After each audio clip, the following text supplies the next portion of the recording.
Bonjour à tous et bienvenue sur la chaîne de Slimouïd. Aujourd'hui, j'ai le plaisir d'accueillir Yusra avec moi aujourd'hui. Enchantée Merci de Yusra, m'accueillir, merci. qui va nous parler un peu sur son parcours, sur ce qu'elle fait dans sa vie quotidienne. T'es prêt? Oui, C'est parti. Première question. Peux-tu me parler sur toi et de ton parcours? Donc moi, j'ai eu un parcours assez, spécial, on va dire, puisque, j'ai commencé, voilà, à travailler dans des environnements assez internationaux, où, voilà, j'ai travaillé en équipe et cetera, dans des entreprises, plus dans l'opérationnel et ensuite, j'ai été amenée à m'expatrier, en fait, à l'étranger pendant 5 ans et là, j'ai une vocation qui est venue à moi naturellement puisque moi, je suis dans le monde du bien-être et du sport pour moi, heu, depuis enfant et donc là, j'ai cette vocation, pour le coaching qui est venu à moi, voilà, une femme, 2 femmes, 3 femmes et au fur et à mesure, du bouche à oreille, j'ai pu, construire mon activité à l'étranger et en revenant, je me suis spécialisée, dans différents diplômes, de coaching, notamment, sportif, mental, nutrition et j'ai aussi un background dans les ressources humaines. Donc du coup, aujourd'hui, je je m'oriente vers, la qualité de vie et les conditions de travail. On va dire que c'est la synergie de toutes ces compétences qui font que, je peux répondre aux enjeux, aussi bien pour les particuliers que pour, les entreprises, les enjeux de qualité de vie et de conditions de travail. Donc voilà, aujourd'hui, j'ai créé Keywell Solutions, Est-ce que tu peux me parler un peu plus sur ta boîte? oui, Keywell Solutions, c'est une entreprise, qui propose, aussi bien aux particuliers qu'aux entreprises, des formations, des ateliers, du coaching pour améliorer, le bien-être et la qualité de vie, au travail. Donc on a 4 axes, forts, on va dire, dont un qui prédomine, qui est l'équilibre, vie pro perso et 3 autres axes, dont le sport, bien entendu, la nutrition et heu et voilà. Donc voilà, je ne vais pas m'attarder sur tous les pôles, mais en tout cas, on va traiter de la gestion du stress, des relations interpersonnelles, tout ce qui est assez interconnecté dans le bien-être et la qualité de vie, voilà. Comment tu gères l'équilibre entre ta vie professionnelle et personnelle en tant que maman et entrepreneuse en même temps? Alors, pour moi, le bien-être, il est essentiel. C'est-à-dire qu'il n'y a pas de bien-être sans performance. Donc, voilà, dans la vie pro et perso, je donne beaucoup plus d'importance et de poids à mon bien-être. Comment tu gères l'équilibre entre ta vie professionnelle et personnelle en tant que maman et entrepreneuse? Ouais, comme tu m'as dit, je suis maman, je suis aussi chef d'entreprise, je suis épouse, je suis aussi aidante familiale, donc j'aide aussi ma maman, qui n'est plus, vraiment autonome. Voilà, ça fait beaucoup de casquettes. Justement, l'organisation, elle est vraiment importante. La gestion des priorités, savoir dire non quand il le faut, savoir anticiper aussi, être assez proactive, que ça soit d'un œil, perso ou pro et savoir aussi déléguer, que ce soit dans la vie pro ou perso et tout ça, en gardant des relations saines avec tout le monde, savoir communiquer de manière bienveillante et cetera. Ça demande beaucoup de compétences qui font que, aujourd'hui, l'équilibre pour moi, il n'est jamais parfait, il est toujours en mouvance et voilà, ça fait partie justement des choses qui font partie des Keywell Solutions, savoir être assez agile pour pouvoir justement faire face aux différents défis qu'on peut rencontrer dans la vie, pro ou perso, comment pouvoir réagir face à différentes situations, etc. Donc voilà, l'équilibre, pour moi, c'est quelque chose où l'adaptation est primordiale en fait. D'accord. Donc, du coup, tu fais comment pour vraiment gagner du temps avec ta famille et tout?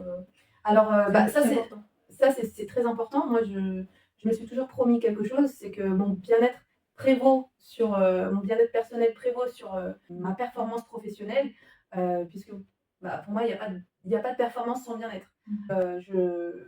Je m'organise, je planifie de telle sorte à ce que, voilà, tout soit assez fluide, que je puisse pouvoir avoir des plages horaires qui me permettent d'anticiper des imprévus et cetera. Ça demande une bonne connaissance de soi et de son environnement pour pouvoir, justement, faire en sorte que ça se passe bien en général, voilà. D'accord.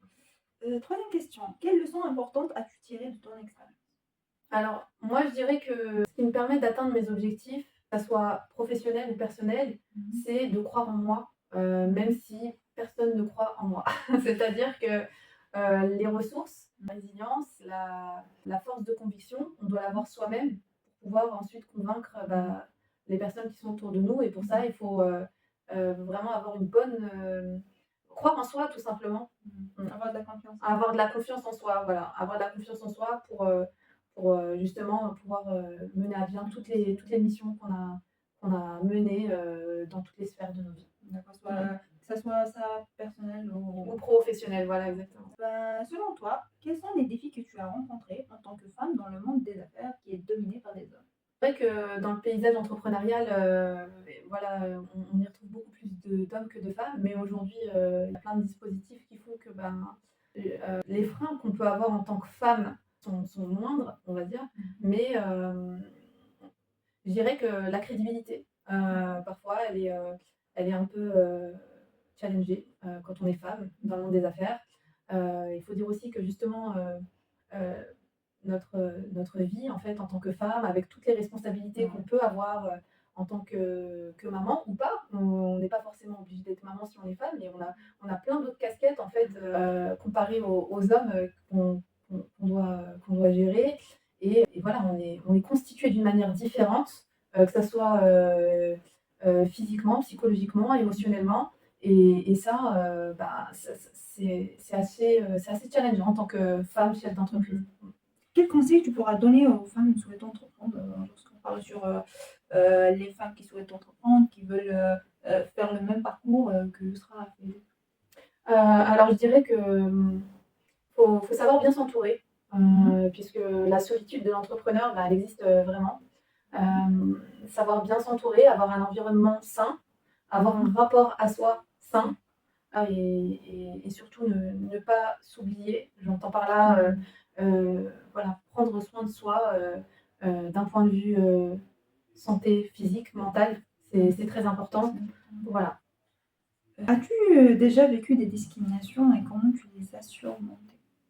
Discrimination, ouais, j'en ai déjà vécu. Moi, je suis d'origine marocaine, je suis femme. Donc, en tant que femme maghrébine, effectivement, j'ai eu des discriminations, mais je suis toujours passée outre ça. J'ai jamais pointé du doigt dès que je le ressentais, ou j'ai jamais mis en lumière pour ne pas donner plus de poids que ça à certains actes, ok, ou etc. Donc, moi, je pense que c'est en agissant, en posant des actions en tant que personne issue des minorités, que voilà, on peut aller au-delà de tout ça, en fait, et voilà.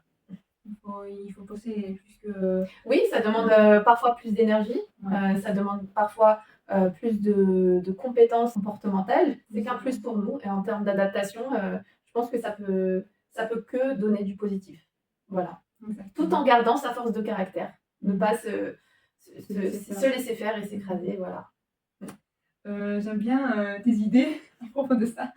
Quelles sont tes passions en dehors du travail? On sort un peu du quotidien. J'aime le sport, hein, le bien-être, tout ce qui a trait au bien-être. J'aime aussi, je m'intéresse très fortement aux nouvelles technologies aussi. Comment les nouvelles technologies peuvent contribuer aujourd'hui au bien-être individu. Donc ça, c'est quelque chose qui m'intéresse. En fait, je suis très alignée en fait entre mon pro et mon perso, dans le sens où mes passions s'interconnectent avec ce que je fais. Je fais ce que j'aime. Donc du coup, forcément, mes passions s'alignent aussi. Le sport, tu fais du sport dans ta vie perso et du coup, tu as implémenté ça dans Voilà, ta vie pro. je pense qu'il n'y a pas que le sport, il y a aussi toutes les approches à la gestion des émotions, toutes les approches à prendre soin de soi en fait, et de son environnement aussi. Je pense que je suis assez alignée là-dessus. Quelles sont les 3 valeurs qui te guident au quotidien? L'empathie. L'empathie que j'ai assez naturelle. En général, on dit qu'on est à l'aise avec moi et qu'on a cette facilité à pouvoir me parler. Une valeur qui est très importante pour moi. Je dirais aussi la persévérance. Je l'ai bien vu au cours de mon parcours qu'il n'y a qu'avec la persévérance qu'on atteint ses objectifs, même dans les moments où c'est moins bon. Il faut continuer d'une autre manière, mais il faut continuer, voilà. L'amour de soi, l'amour des autres, je pense que c'est une base importante de beaucoup de choses en fait. Voilà. L'amour de la famille, l'amour du travail. Voilà. C'est important. Voilà, à amener cette énergie d'amour dans dans tout ce qu'on peut entreprendre. Je pense que ça crée une vraie authenticité dans ce qu'on entreprend, en fait. Dernière question. Quel message tu souhaites transmettre aux femmes qui doutent de leur capacité? Soit à entreprendre, soit capacité en tant que faire, comme tu as dit avant, mettre plusieurs casquettes. Les femmes, aujourd'hui, elles ont de plus en plus de moyens et d'armes pour améliorer leur savoir, améliorer leurs compétences, voilà, pour aller de l'avant. Souvent, les barrières qu'on se met, c'est des barrières qu'on crée par des croyances, et cetera. Moi, je pense qu'aller à la découverte de soi, la connaissance de soi, c'est vraiment important. Et le sport, l'activité physique sportive, c'est vraiment ce qui va permettre de mieux se connaître, de passer des épreuves dans la vie. Moi, ça m'a permis de prouver certaines choses, prouver à d'autres aussi certaines choses. Après, voilà, ne pas rester dans des croyances qui peuvent nous freiner, en fait, tout simplement. Voilà. Merci beaucoup d'avoir répondu à ces questions-là. Et merci pour ton temps précieux que tu nous as accordé. Pour vous, on se voit la semaine prochaine ou dans une autre vidéo pour en parler un peu plus sur les défis que rencontrent les femmes, les discriminations qu'elles peuvent avoir et avec une autre personne peut-être. Si vous avez aimé la vidéo, n'hésitez pas de liker, de commenter et d'abonner à la chaîne. Et je vous dis à très bientôt. Au revoir. Au revoir.